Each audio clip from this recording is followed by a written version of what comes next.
Ako, alam mo, hirap mag-decide kasi lahat sila talagang may potential maging part ng Big Four. Lahat sila deserving maging big winner. Kasi lahat sila may pinaglalaban and they're all very genuine and they all care for each other.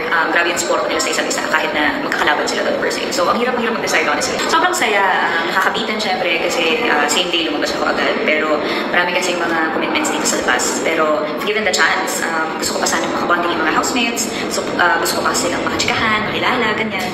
Pero dun sa time ko sa loob, sobrang nag-enjoy ako kasi nag-fun run kami sa loob it's what I'm into right now in the running. So parang kahit papano, I get to share something about myself, hobby ko ngayon, with the housemates at ano pa yun, it served a bigger purpose kasi ano siya, charity fund run siya. So nakakatuwa kasi ang meaningful kahit sa sandali lang ako.